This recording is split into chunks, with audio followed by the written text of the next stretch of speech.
Hi, welcome to love talkies. Priya Sakhi episode number 62. కాలేజీలో కనిపించిన వ్యక్తి చాక్లెట్ తెచ్చి ఇచ్చి, ఈ చాక్లెట్ నీకు ఇష్టం కదా అని చెప్పడంతో షాక్ అవుతూ నందిని వైపు చూసింది అక్షర. అప్పటికే నందిని కూడా అతని వైపు షాకింగ్గా చూస్తూ, తనకి చాక్లెట్ ఇష్టమని మీకెలా తెలుసు అని అడిగింది. కొంతమంది ఫేసెస్ చూస్తే అలా అర్థమైపోతాయి అని నవ్వుతూ చెప్పాడు ఆ అబ్బాయి. నీ దగ్గర చాలా ఉందే, కానీ నాకు ఇలాంటివి నచ్చవు అంటూ అతని చాక్లెట్ను అతని చేతులను పెట్టి అక్కడి నుండి లేచింది అక్షర. ఆమె వెనకే నందిని కూడా లేచింది. వెయిట్ వెయిట్, చాక్లెట్ తీసుకుంటే ఏమి అరిగిపోవు, నాకు పడిపోవు. By the way, I'm Rocky అంటూ షేక్ హ్యాండ్ ఇవ్వడం కోసం చేతిని ముందుకు చాచాడతను. ఆ చేతి వైపు అతని వైపు మార్చి మార్చి చూసిన అక్షర థ్యాంక్స్ అని నందిని చెయ్యి పట్టుకొని అక్కడి నుంచి ముందుకు నడిచింది. హలో, మనం ఫ్రెండ్స్ అవుదామా అని వెనక నుండి అరిచాడు రాకీ. నో థ్యాంక్స్ అని చెప్పిన అక్షర ఇంతలో డ్రైవర్ కార్ తీసుకొని రావడంతో నందినితో సహా కారులో కూర్చుంది. ఆ వెంటనే కారు రయ్యమంటూ ముందుకు వెళ్ళిపోయింది. వెళుతున్న కారును చూస్తూ నవ్వుకున్న Rocky hair back side rough చేసుకుంటూ, నువ్వు నా ఫ్రెండ్వి ఎలా కావో నేను కూడా చూస్తాను అనుకుంటూ అక్కడి నుంచి వెళ్ళిపోయాడు. కారెక్కిన అక్షర సీరియస్గా ఫేస్ పెట్టడంతో, వాడేంటో నీకు ఫస్ట్ చూపులోనే పడిపోయినట్లున్నాడు, maybe love at first sight ఏమో అని నవ్వుతూ అంది నందిని. షడప్ నందు, ఆల్రెడీ నేను మ్యారీడ్, ఇలాంటివి మనం మాట్లాడుకోకూడదు అని సీరియస్గా అంది అక్షర. కమాన్ అక్షర, ఇప్పుడే కదా లైఫ్లో ప్రతి పేజీని ఎంజాయ్ చేయాలన్నావు, దీన్ని కూడా అలాగే లైట్ తీసుకో. పైగా తెలుగువాడే కదా, ఒక ఫ్రెండ్గా నీకు హెల్ప్ చేయొచ్చు, సో మరీ హార్ష్గా ఉండకు అని చెప్పింది నందిని. వీళ్ళిలా మాట్లాడుకుంటూ ఉండగానే కారు హాస్పిటల్ ముందు ఆగింది. ఇద్దరూ కారు దిగి లోపలికి నడిచారు. అప్పుడు ధీరజ్ను చూసి బయటికి వస్తూ కనిపించాడు విక్రమ్. అతన్ని చూడగానే అక్షరను వదిలేసి హడావుడిగా విక్రమ్ దగ్గరకు వెళ్ళి, విక్రమ్ గారు, నేను ధీరజ్ని చూడొచ్చా అని ఆశగా అడిగింది నందిని. ఓకే వెళ్ళు, కానీ తనను ఎక్కువగా డిస్టర్బ్ చేయకు అని చెప్పి చైర్లో కూర్చున్నాడు విక్రమ్. అక్షర వెళ్ళి విక్రమ్ పక్కనే కూర్చుంటూ, ధీరజ్ గారికి ఇప్పుడు ఎలా ఉంది విక్రమ్ అని అడిగింది. విక్రమ్ కొంచెం ముందుకు వంగి తల రబ్ చేసుకుంటూ, ఏమీ అర్థం కావడం లేదు అక్షర, నిన్నటికి ఈ రోజుకి ఏం మార్పు లేదు. వాడు మళ్ళీ కళ్ళు తెరుస్తాడో లేదో కూడా అర్థం కావడం లేదు. వాడికి ఏమైనా అయితే ఆంటీ వాళ్ళని నందుని ఎలా డీల్ చేయాలో తెలియడం లేదు. ఇక హోప్స్ లేనట్లే అని అన్నాడు. అదేంటి, నైట్ మీరెవరో డాక్టర్ని కలవడానికి వెళ్తానన్నారు కదా అని అడిగింది అక్షర. అనుకున్నా, కానీ అతని అపాయింట్మెంట్ దొరకలేదు. ఈరోజు రేపటికి కూడా అపాయింట్మెంట్స్ లేవు. నేను ఆల్రెడీ ఇండియన్ పిఎం ఆఫీస్ నుంచి కూడా రికమెండ్ చేయించాను, బట్ నో రెస్పాన్స్ అని చెప్పాడు విక్రమ్. ద గ్రేట్ విక్రమ్కి ఒక డాక్టర్ దగ్గర అపాయింట్మెంట్ దొరకలేదంటే అతని రేంజ్ ఏంటో అక్షరకు అర్థమయ్యింది. ఇంతకీ ఆ డాక్టర్ ఎక్కడుంటారు అని అడిగింది అక్షర. జస్ట్ ఇక్కడికి ఒక 20 కిలోమీటర్స్ దూరంలోనే ఉన్నారు. అక్కడ ఒక కెమికల్ ఇండస్ట్రీ ఉంది, అందులో ఏవో కొత్త మెడిసిన్స్కు సంబంధించి ట్రయల్స్ జరుగుతున్నాయి. ఇన్ఫ్యాక్ట్ ఈ కంట్రీలో టాప్ మోస్ట్ మెడికల్ రీసెర్చర్స్ అందరూ అక్కడే ఉన్నారు అని చెప్పాడు విక్రమ్. అయితే మనం అక్కడికే వెళ్ళి అతన్ని కలవడానికి ట్రై చేద్దామా అని అడిగింది అక్షర. అపాయింట్మెంట్ లేకుండా అతన్ని కలవడం కుదరదు, once again I will try అని చెప్పాడు విక్రమ్. ప్రతిసారి ఇన్ఫ్లుయెన్స్ వర్కౌట్ అవ్వకపోవచ్చు విక్రమ్, అలాంటప్పుడు మనమే ఏమైనా చేయాలి, తప్పదు. డాక్టర్ ఆ ఫ్యాక్టరీలోకి వెళ్ళేటప్పుడు వచ్చేటప్పుడు ఏదో ఒక టైంలో కనిపిస్తాడు కదా, మనం ఏదో ఒకటి చేసి అతన్ని కలుద్దాం అని చెప్పింది అక్షర. ఆ మాటతో ఒక క్షణం ఆలోచించిన విక్రమ్, నిజమే, నేను ఇలా ఆలోచిస్తూ కూర్చుంటే ధీరజ్ ప్రాణాలకే ప్రమాదం. ఇప్పుడు ఫార్మాలిటీస్ చూస్తూ కూర్చుంటే పని అవ్వదు, I have to do something అనుకొని, ఓకే నేను ధీరజ్ రిపోర్ట్స్ తీసుకుని వస్తాను అని చెప్పి డాక్టర్ దగ్గరకు వెళ్ళాడు విక్రమ్. ఇక అక్షర లేచి ధీరజ్ ఉన్న రూంలోకి వెళ్ళింది. అక్కడ కోమాలో ఉన్న ధీరజ్ చేతిని పట్టుకొని ఏడుస్తూ కూర్చొని కనిపించింది నందిని. వెళ్ళి ఆమె భుజంపై చేయి వేసి ధీరజ్ వైపు చూసి ఆ తర్వాత నందినితో, నందు, నేను విక్రమ్ గారు ఒక ఇంపార్టెంట్ పని మీద బయటికి వెళ్తున్నాం, మేము వచ్చే వరకు ఇక్కడే జాగ్రత్తగా ఉండు, ఎక్కువగా స్ట్రెయిన్ అవ్వకు అని చెప్పింది అక్షర. ఆ మాటతో నందిని సరే అన్నట్లు తల ఊపింది. అక్షర బయటికి వచ్చేసరికి విక్రమ్ డాక్టర్ దగ్గర నుంచి రిపోర్ట్స్ తీసుకొని అక్కడికి వచ్చాడు. ఆ తర్వాత ఇద్దరూ కలిసి హడావుడిగా అక్కడి నుండి స్టార్ట్ అయ్యారు. మురళిగారు కనిపించడం లేదేంటి విక్రమ్? తను ఉంటే నందుకు తోడుగా ఉంటారు కదా అని అంది అక్షర. ధీరజ్ కంపెనీకి సంబంధించిన ప్రాజెక్ట్స్ అన్నీ ఎండింగ్ స్టేజ్లో ఉన్నాయి. అవి చూసుకోవడానికి మురళి వెళ్లాల్సింది. అందుకే వెళ్ళిపోయాడు అని చెబుతూ కారులో కూర్చున్నాడు విక్రమ్. మరి నీ బిజినెస్ సంగతి అంటూ ఆగిపోయింది అక్షర. ఇంపార్టెంట్ విషయాలన్నీ తాతయ్య చూసుకుంటారు. ఆల్రెడీ నిన్న తాతయ్యకి ఫోన్ చేసి విషయం చెప్పాను. మిగతావి హేమంత్ ఫాలో అప్ చేస్తాడు. నో వర్రీస్ అని చెప్పాడు విక్రమ్. ఇక అక్షర ఏం మాట్లాడలేదు. ఇద్దరూ కలిసి అశ్వత్ ఉన్న ప్లేస్కి స్టార్ట్ అయి వెళ్ళిపోయారు. మరోవైపు ఆదికేశవ సంస్థానమంతా శ్మశాన వైరాగ్యంతో నిండిపోయింది. ఊరంతా వచ్చి ఆ మహల్ ముందు నుంచొని ఆ ఇంటి వారసురాలి పార్థివ దేహం కోసం ఎదురుచూస్తున్నారు. అప్పుడే అంబులెన్స్ వచ్చింది. అందులో నుండి ఒక గుర్తు తెలియని మృతదేహాన్ని చాపలో చుట్టి తీసుకొచ్చి ఆ ఇంటి ముందు పడుకోబెట్టారు. అప్పుడే స్నేహలత ఆదికేశవుని పట్టుకొని బయటికి తీసుకువచ్చింది. ఇంటి ముందు చాపలో చుట్టి ఉన్న మృతదేహాన్ని చూసిన ఆదికేశవ ఉన్న చోటనే కుప్పకూలిపోతూ గట్టిగా ఏడ్చేశాడు. అప్పటికే రవీంద్ర ఆ శవం దగ్గర కూర్చొని ఏడుపు మొదలుపెట్టేశాడు. వాళ్ళిద్దరినీ చూస్తున్న స్నేహలత ఏడుస్తున్నట్లుగా నటిస్తూ, కర్మ కర్మ, ఏదో దిక్కుమాలిన శవానికి వీళ్ళిద్దరూ పడి పడి ఏడుస్తున్నారు అని మనసులోనే అనుకుంది. మరోవైపు అదే సమయంలో శివానిని తీసుకుని తన టీంతో సహా చిత్తూరులోకి ఎంటర్ అయ్యాడు షిండే. అప్పుడే నిద్రలేచిన శివాని, నన్నిక్కడ దించేసేయండి, ఇక్కడి నుండి మా ఊరికి వెహికల్స్ ఉంటాయి, నేను వెళ్ళిపోతాను అని చెప్పింది. పర్వాలేదు, ఇక్కడి వరకు వచ్చాం కదా, మీ వాళ్ళ దగ్గరకు చేర్చి మేమే వెళ్ళిపోతాం అని చెప్పింది లేడీ పోలీస్ ఆఫీసర్. వీళ్ళేంటి కొంచెం మంచిగా మాట్లాడేసరికి ఓ తెగ ఫీల్ అయిపోతున్నారు. అయినా నాదేం పోయింది, హాయిగా వెళ్ళి ఇంట్లో దిగుతాను అని మనసులోనే అనుకొని తమ ఊరు వెళ్ళడానికి దారి చూపించింది శివాని. ఊళ్ళోకి కారు వెళ్తుండగా ఊరంతా నిర్మానుష్యంగా కనిపించింది. ఏంటి, ఊళ్ళో ఎవరూ లేరు, ఎవరైనా పోయారా ఏంటి అని మనసులోనే అనుకుంది శివాని. ఆమె చెప్పిన దారి వెంటే వెళ్ళిన షిండే ఊరి మధ్యలో కారాపాడు. ఊరి బయటకు కనిపించిన దృశ్యం చూసి అక్కడ అందరూ షాక్ అయ్యారు. ఊరి మధ్యలో ఒక పెద్ద మహల్, దానికి చుట్టూ పెద్ద పెద్ద ప్రహరీ గోడలు కనిపిస్తున్నాయి. అయితే వాళ్ళు షాక్ అయ్యింది అందుకు కాదు. మహల్ లోపల బయట అంతటా పెద్ద పెద్ద షామియానాలు వేసి ఊరంతా అక్కడే సైలెంట్గా నుంచొని ఉన్నారు. ఆ సైలెన్స్ శివానీలో టెన్షన్ కలిగిస్తుంటే అస్సలే నాన్న ఫోన్ స్విచ్ ఆఫ్ అని వచ్చింది.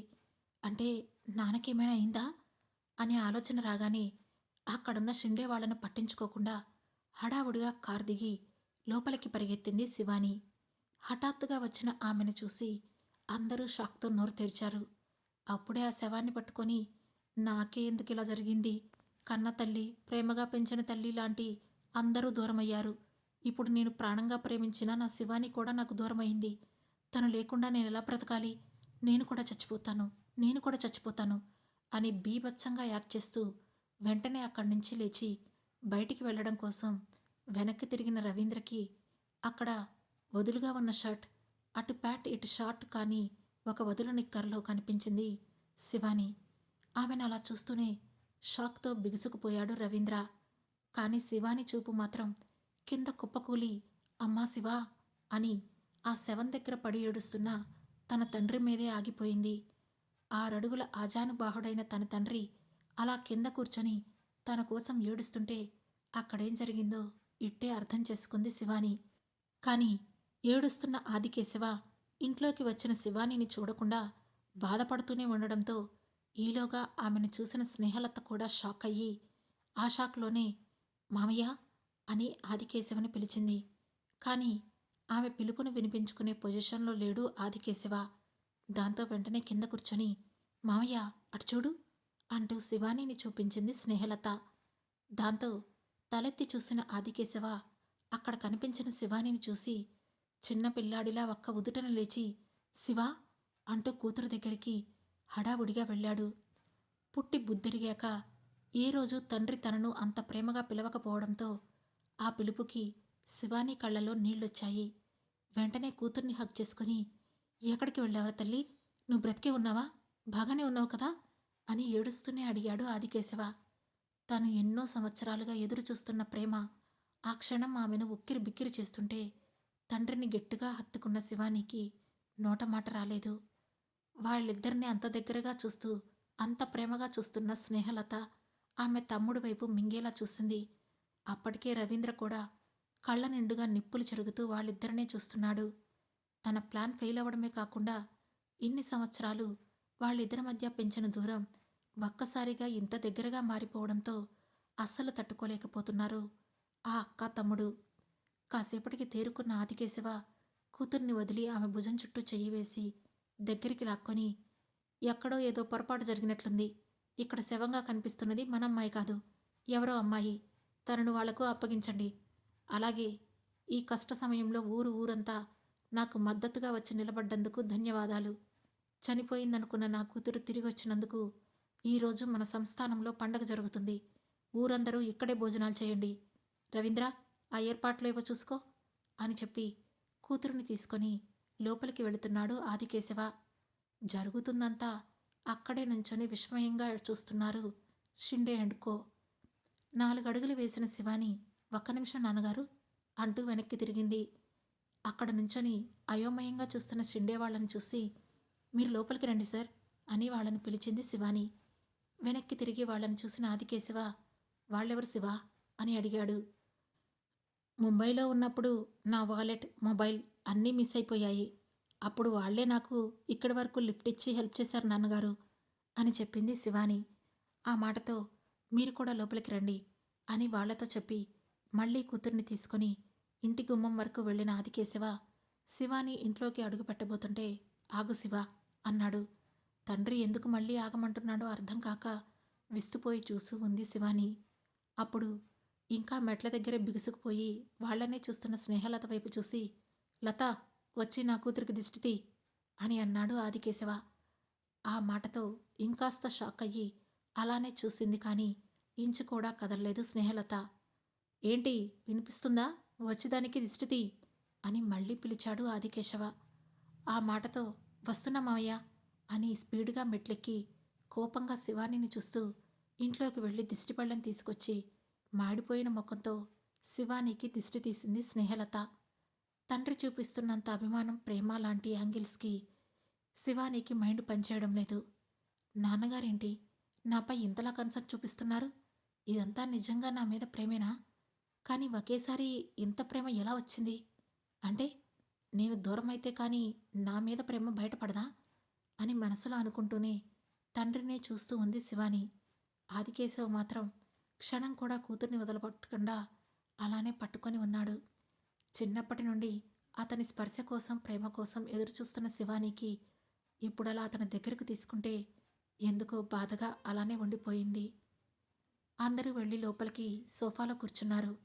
కూతురు వైపు తిరిగి తన 2 చేతులతో ఆమె ముఖాన్ని పట్టుకొని, నువ్వు కూడా నాకు దూరమైపోయావేమోనని అనుకున్నాను శివ.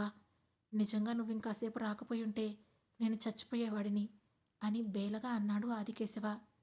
చుట్టుపక్కల 10 జిల్లాలను గడగడలాడించే ఒక లెజెండ్ని అలా బేలగా చూస్తుంటే శివాని కళ్ళలో నీళ్లు తిరగ్గా, నాన్నగారు, అసలు నేను చనిపోయానని మీకెవరు చెప్పారు అని అడిగింది శివాని. ఆ మాటతో ఆదికేశవ కోపంగా రవీంద్ర వైపు చూడగానే అతను తడబడుతూ, అంటే తన ఫ్రెండ్స్ చెప్పారు మావయ్య, లేకుంటే నాకు మాత్రం ఏం తెలుస్తుంది అని కంగారుగా అన్నాడు. ఏదైనా ఒక విషయం చెప్పేటప్పుడు అన్ని విషయాలు క్లియర్గా తెలుసుకోవాలి. ఇంతకీ ఆ శవాన్ని మళ్ళీ పంపించారా లేదా అని అడిగాడు ఆదికేశవ. పంపించేశా మావయ్య, గవర్నమెంట్ హాస్పిటల్కి తీసుకెళ్లారు. అది ఎవరిదో కనుక్కొని వాళ్ళకు అప్పగించేస్తారు అని చెప్పాడు రవీంద్ర. దాంతో అతనేం మాట్లాడలేదు. ఇంతలో శివాని, నాన్నగారు, మీ ఫోన్ ఎందుకు పనిచేయడం లేదు అని అడిగింది. నా ఫోన్ 5 రోజుల క్రితమే నీళ్లలో పడిపోయింది శివ అని చెప్పాడు ఆదికేశవ. ఓ, నేను మీకు చాలాసార్లు ఫోన్ చేశాను, ఫోన్ స్విచ్ ఆఫ్ వచ్చింది అని చెప్పి వెంటనే రవీంద్ర వైపు చూసి, అయినా బావా, నాన్నగారు ఫోన్ పనిచేయకపోతే వెంటనే కొత్త ఫోన్ తీసివ్వాలి కదా, మీరేం చేస్తున్నారు అని అడిగింది శివాని. ఆ మాటతో పళ్ళు పటపటా కొరుకుతూ, మేము సేవలు చేస్తుంటే మీరు మా మీద పెత్తనం చేస్తున్నారా అని మనసులోనే అనుకున్న రవీంద్ర, మావయ్య నాకు ఆ విషయం చెప్పలేదు శివ, నేను వెంటనే కొత్త ఫోన్ తెప్పిస్తాను అని అన్నాడు.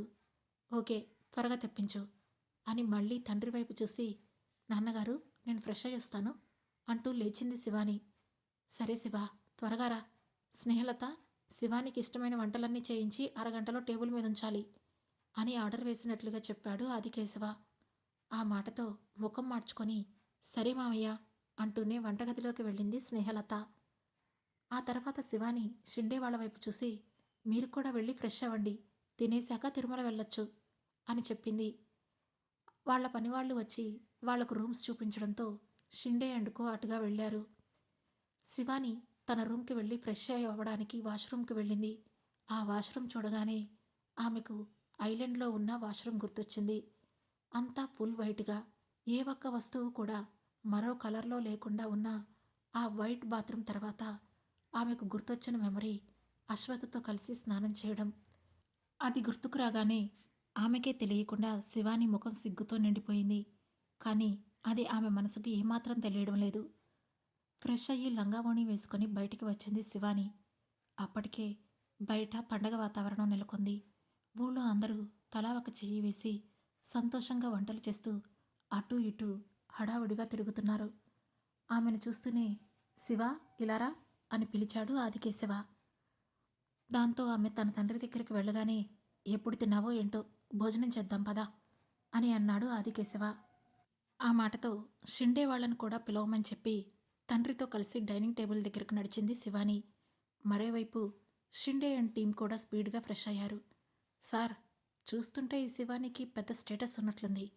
ఆల్రెడీ నేను ఈ ఊరు గురించి నెట్లో సెర్చ్ చేశాను. రాజుల కుటుంబం, చూడటానికి పల్లెటూరు వాళ్ళ ఉన్నా కూడా వేల కోట్ల ఆస్తులున్నాయి అని చెప్పింది లేడీ పోలీస్. ఈ లెక్కన బ్యాక్గ్రౌండ్ కూడా చాలా పెద్దదే అని అన్నాడు మరో పోలీస్. షిండే మాత్రం ఏం మాట్లాడకుండా సైలెంట్గా ఏదో ఆలోచిస్తూ ఉండడంతో, ఏం థింక్ చేస్తున్నారు సార్ అని అడిగింది లేడీ పోలీస్. ఇంత బ్యాక్గ్రౌండ్ ఉన్న ఈ శివాని ఆఫ్టర్ ఆల్ ఆర్ఫన్ అయిన అక్షరని ఎందుకు చంపాలనుకుంది అని అన్నాడు షిండే. ఆ విషయం గురించి వాళ్ళిద్దరూ ఏం మాట్లాడలేకపోయారు. ఇంతలో ఓ ఒత్తి వచ్చి వాళ్ళను భోజనానికి రమ్మని పిలవడంతో వాళ్ళు కూడా రాగానే పనివాళ్ళు భోజనం వడ్డించారు. ఎన్ని రోజులు తిన్న ఫుడ్కి టేస్టింగ్ బర్డ్స్ చచ్చిపోగా రాయలసీమ కారం తగలగానే శివానికి ప్రాణం లేచి వచ్చింది. అందరూ కలిసి భోజనం చేస్తుండగా, మీరు శ్రీవారి దర్శనానికి వచ్చారా అని షిండే వాళ్లను అడిగాడు ఆదికేశవ. అవును అన్నట్లు తల ఊపాడు షిండే. సరే, మీకు మా తరపున విఐపి దర్శనం అందేలా చేస్తాను అని చెప్పాడు ఆదికేశవ. థ్యాంక్ యూ సార్ అని చిన్న స్మైల్ ఇచ్చాడు షిండే. భోజనాలు పూర్తయ్యాక షిండే ఆ ఇల్లంతా పరికించి చూస్తూ ఉన్నాడు. అది గమనించిన శివాని నుదురు చిట్లించగా, ఈ ఆర్కిటెక్చర్ చాలా బాగుంది కదండి అని షిండేతో అంది లేడీ పోలీస్. అవును, ఇంత బాగా ఇప్పటి వాళ్ళు ఎవరూ చేయడం లేదు అంటూ, శివాని మీ ఇంటిని కొన్ని పిక్స్ తీసుకోవచ్చా అని అడిగాడు షిండే. ఆ మాటతో శివాని ఏదో చెప్పబోతుండగానే ఈలోగా ఆదికేశవ మధ్యలో కల్పించుకుంటూ, అలాగే తీసుకోండి, దాందేముంది అని చెప్పి, లత వాళ్ళకి ఇల్లంతా చూపించు అని ఆర్డర్ వేశాడు. ఆ మాటతో శివాని ఇంకేం మాట్లాడలేకపోయింది. లత వాళ్లకు ఇల్లు చూపించడం మొదలుపెట్టింది. మరోవైపు అక్షర, విక్రమ్ ఇద్దరూ కెమికల్ ఫ్యాక్టరీ ఎంట్రన్స్ దగ్గర కార్ పార్క్ చేసి వెయిట్ చేస్తున్నారు. విక్రమ్ కారులోనే కూర్చుంటే అక్షర మాత్రం కారు దిగింది. ఎందుకు కారు దిగావు అని అడిగాడు విక్రమ్. అతను వచ్చేటప్పుడు తీరిగ్గా దిగడానికి ఉండదు కదా విక్రమ్, ఇక్కడ వెయిట్ చేస్తేనే అతను రాగానే వెంటనే హెల్ప్ అడగొచ్చు అని చెప్పింది అక్షర. అయితే అతను వచ్చే వరకు అక్కడే ఎండలో వెయిట్ చేస్తావా ఏంటి, ఏం అవసరం లేదు అని అన్నాడు విక్రమ్. తప్పదు విక్రమ్, మనది కదా అవసరం అని అంది అక్షర. ఆ మాటతో విక్రమ్ కూడా వెంటనే కార్ దిగి వెళ్ళి సైలెంట్గా అక్షర పక్కన నుంచున్నాడు. కాస్త సమయం గడిచిందో లేదో, అక్షర బాగానే ఉంది కానీ విక్రమ్ ట్యాన్ అయిపోతూ చెమటలు చిందిస్తూ ఉక్కిరి బిక్కిరవుతున్నాడు. అతన్ని చూస్తూనే, విక్రమ్ మీరు కారులోకి వెళ్ళి కూర్చొని ఏసీ వేసుకోండి అని చెప్పింది అక్షర. పర్వాలేదులే, ఇంకాసేపు వెయిట్ చేశాక వెళ్తాను అని అన్నాడు విక్రమ్. ఇంతలో ఆ ఫ్యాక్టరీ వైపుగా ఓ క్యాన్వాయ్ వస్తోంది. అది చూసి, విక్రమ్ అందులో నువ్వు చెప్పిన డాక్టర్ ఉండొచ్చు కదా అని అంది. దాంతో విక్రమ్ కూడా వెంటనే ఆ క్యాన్వాయ్ వైపు చూస్తూ ఉండగా అక్కడ వరుసగా కార్లు ఒకదాని వెంట ఒకటి వెళుతూ వాళ్ళని దాటుకొని లోపలికి వెళ్తున్నాయి. అందులో ఓ కారులో విండో సైడ్ కూర్చున్న అశ్వత్ దారిలో కనిపించిన విక్రమ్ని చూసి నుదురు చిట్లించి, కొంచెం కార్ స్లో చేయి అని డ్రైవర్కు చెప్పాడు. అతడు కార్ స్లో చేయడంతో విక్రమ్ కూడా అప్పుడే అశ్వత్ వైపు అలానే షాకింగ్గా అతన్ని చూస్తూ ఉండిపోయాడు. వాళ్ళిద్దరి చూపుల్ని గమనించలేని అక్షర, విక్రమ్, వాళ్ళలో డాక్టర్ ఎవరు? నేను అతన్ని చూడలేదు కదా, నీకు తెలుసుగా, ఎవరు అని అడుగుతుంది. అప్పుడే చెయ్యెత్తి అతని వైపు చూపించాడు విక్రమ్. కానీ కారులో ఉన్న అశ్వత్ వెటకారంగా నవ్వుతూ విక్రమ్ వైపు చూస్తూనే లోపలికి వెళ్ళిపోయాడు. కానీ కారును ఒక్క క్షణం కూడా ఆపలేదు. ఆ తరువాత ఏం జరగబోతుంది తెలుసుకోవాలంటే వెంటనే మన లవ్ టాకీస్ ఛానల్ను సబ్స్క్రైబ్ చేసుకొని ప్రియసఖి సిరీస్లోని నెక్స్ట్ ఎపిసోడ్ను వినండి. మా ఈ కథలు మీకు నచ్చినట్లయితే లైక్ చేసి, షేర్ చేసి, కమెంట్ చేసి, హై పాయింట్స్ కూడా ఇచ్చి మమ్మల్ని సపోర్ట్ చేయండి. Thank you.